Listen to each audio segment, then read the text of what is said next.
कि मैं आज़ाद हिंदुस्तान में बैठा हूं। मुझे तो पूरा विश्वास है कि आप पत्रकार कौन सा आजाद पाकिस्तान में बैठे हुए हैं? हम भी तो आजाद आपने हिंदुस्तान में आपने बैठे हुए आपने सुनिए नहीं तो बोलने दीजिएगा ना, तो पता चल जाएगा।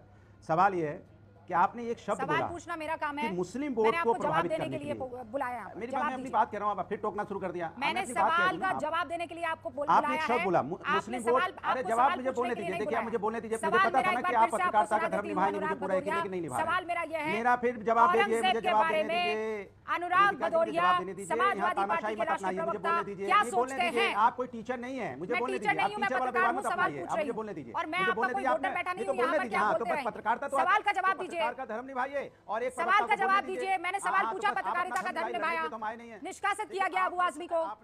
आपने बोला मुस्लिम वोट। सुनिए, आपने कहा मुस्लिम वोट, आपको माफी मांगनी चाहिए। आप अबू आदमी सबसे पहले हिंदुस्तानी है, उसके बाद मुस्लिम है। हाँ, अगर अबू आदमी ये बात कही, अबू आदमी को माफी मांग ली, पार्टी ने भी कहा ऐसा हिंदुस्तानी जैसे गुरु तेग बहादुर की हत्यारे की नहीं हत्यारे की तारीफ के अलावा कुछ सोचता नहीं है, ऐसा हिंदुस्तानी। आप बताइए, अगर आपको नहीं बोलने देना तो मुड़ जाए, बताइए। नहीं, आज आप फंसे हुए हैं ना, इसलिए बार-बार इस तरीके का विक्टिम कार्ड खेल रहे हैं। बताइए ना औरंगजेब के बारे में क्या सोच रहे हैं? मैं तो किसी से खौफ नहीं खाती, मैं तो नहीं खाती किसी से खौफ। आक्रांता को आक्रांता कहूंगी, औरंगजेब को क्रूर कहूंगी। कहिए ना, आपको कौन डरा रहा है? क्यों डर रहे हैं? मुझे ये बताइए, गुरु तेग बहादुर के हत्यारे को आप क्या कहेंगे? अनुराग भदौरिया, अब मैं बोल रहा हूं, आप हल्ला मचा रहे हैं। बताइए, गुरु तेग बहादुर के हत्यारे को क्या कहेंगे आप? मुझे बोलने पे आप बताइए क्या कहेंगे? गुरु तेग बहादुर के हत्यारे को क्या कहेंगे? मैंने कहा, आपने बोला गुरु तेग बहादुर के हत्यारे को क्या कहेंगे? मैं ऑब्जेक्शन करता हूं। इस देश के अंदर में संविधान है, औरंगजेब गुरु तेग बहादुर का हत्यारा था, आप उस शख्स के बारे में क्या कहेंगे? बताइए मुझे। आज नहीं छोड़ूंगी सर। भाई ये कैसा एजेंडा चलाती हैं? नहीं सर, आज नहीं बख्शूंगी। आप मुझे बोलने नहीं दे रहे। औरंगजेब की तारीफ कीजिएगा तो मैं एजेंडा चलाऊंगी। औरंगजेब की तारीफ कीजिएगा तो मैं एजेंडा चलाऊंगी। औरंगजेब की तारीफ कीजिएगा मैं एजेंडा चलाऊंगी। कह रही हूं डंके की चोट पर चलाऊंगी। आपको एजेंडा चलाने के सवाल का जवाब दीजिए। औरंगजेब गुरु तेग बहादुर के हत्यारे के बारे में अनुराग भदौरिया समाजवादी पार्टी के प्रवक्ता क्या सोचते हैं? अभी सुधांशु जी बोलेंगे, आप चुपचाप हो जाएंगे एकदम ऐसे मग्न होके। वाह वाह वाह, क्या बोल रहे हैं? वाह सुधांशु जी, बहुत बढ़िया, बहुत बढ़िया। एकदम चुप्पी, साइलेंट हो जाएंगे, आवाज नहीं निकलेगी। मेरे सवाल का जवाब दीजिए। बोल रहे आप हल्ला मचा रही हैं। अनुराग भदौरिया, सवाल का जवाब दीजिए। औरंगजेब आपके लिए क्या था? शर्म तो छोड़ा, मुझे तरस आने लगा। अरे आप पे तरस आ रहा है औरंगजेब के बारे में। ये जो आपके मुंह से निकल नहीं पा रहा है ना, मुझे आप पर तरस आ रहा है कि प्रभु क्या इनकी सियासत है शर्मिंदा करने वाली कि औरंगजेब के बारे में दो शब्द नहीं बोल पा रहे। व्हाट अ शेम, हैसियत है अभी वो व्हाट अ शेम, जाओगे बीजेपी। What a shame. या तो कहिए कि औरंगजेब के बारे में पढ़ के नहीं आए अनुराग भदौरिया। मुझे बस दो लाइनें बता दीजिए। औरंगजेब के लिए सत्ता पक्ष के पास खड़ा रहना या सत्ता पक्ष से दूर खड़े रहने की बात नहीं है। कोई भी भारतीय औरंगजेब की तारीफ नहीं कर सकता है, पीरियड। अब मैं बोल लूं।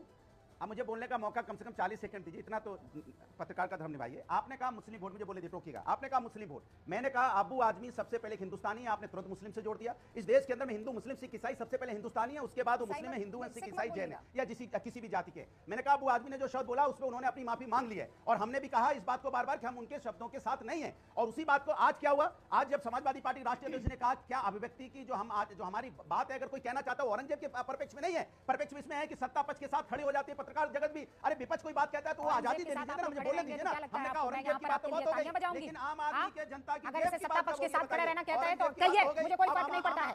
औरंगजेब जैसे शासक के बारे में आप लोग यहाँ तारीफें करते रहेंगे। रनिंग कमेंट्री 40 सेकंड से ऊपर दे दिया आपको मैंने। कहिए ना औरंगजेब के बारे में दो शब्द। काहे परेशान हो रहे हैं?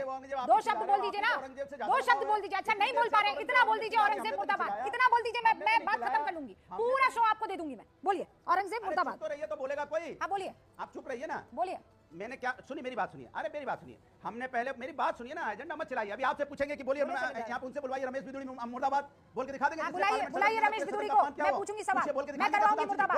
मुझे मत ये ज्ञान दीजिए। कल इस डिबेट में वोट से मुर्दाबाद बुलवा चुकी हूं मैं। संतोष देशमुख की जो आप झूठे इंसान हैं और आप बेशर्मी कर रहे हैं सीधे तौर पर। सुधांशु त्रिवेदी जी, मैं भी मुर्दाबाद बोलूंगा।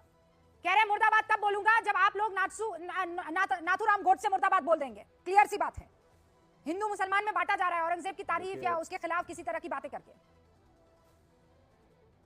देखिए, आपने अकारण अनुराग भदौरिया जी को समस्या में डाला। अरे जो बाबरी परंपरा के साथ खड़े रहे, जो बाबरी के साथ खड़े रहे, तो बाबर के खानदान के साथ तो खड़े ही रहेंगे औरंगजेब के साथ। और मैं दर्शकों से कहना चाहता हूं, 2017 के उत्तर प्रदेश विधानसभा चुनाव से पहले मुलायम सिंह यादव जी ने टाइम्स ऑफ इंडिया को इंटरव्यू देते समय यह कहा था कि मेरा बेटा औरंगजेब हो गया। कोई जाके चेक कर ले, 2017 के यूपी, उस समय अखिलेश जी मुख्यमंत्री थे।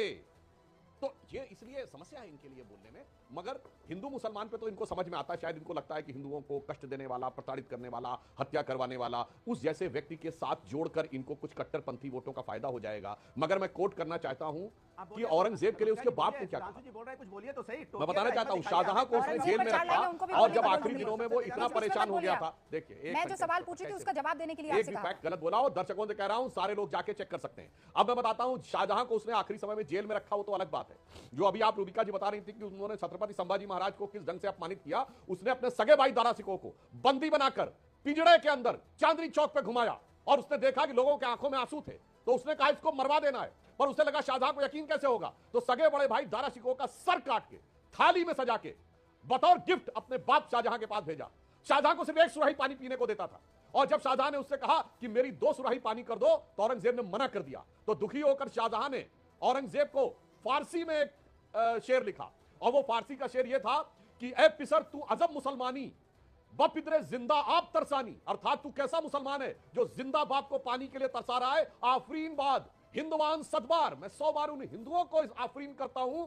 दे देहंद पिदरे मुर्दाव दायम आप, यानी जो मुर्दा बाप को पानी देते तू जिंदा बाप को पानी में तरसा रहा। मैं चाहूंगा भाई हिंदू हो या मुसलमान, अपने घर में क्या चाहते हो, ऐसा बेटा जो राम की तरह हो कि एक वचन के लिए जमीन जायदाद छोड़ के चला जाए, या जो औरंगजेब की तरह हो कि बूंद बूंद पानी को तरसाए, बूंद बूंद पानी को तरसाए और 3 भाई सुजा मुराद दारा तीनों का कत्ल कर दे। मैं अनुराग, अरे मैंने एक फैक्ट गलत बोला अनुराग जी, आपने पूरे अपने भाषण में फैक्ट एक नहीं बोला। मैं लाखों दर्शकों को संबोधित कर रहा हूं, आपको नहीं, कोई जाके चेक कर सकता है। मैंने एक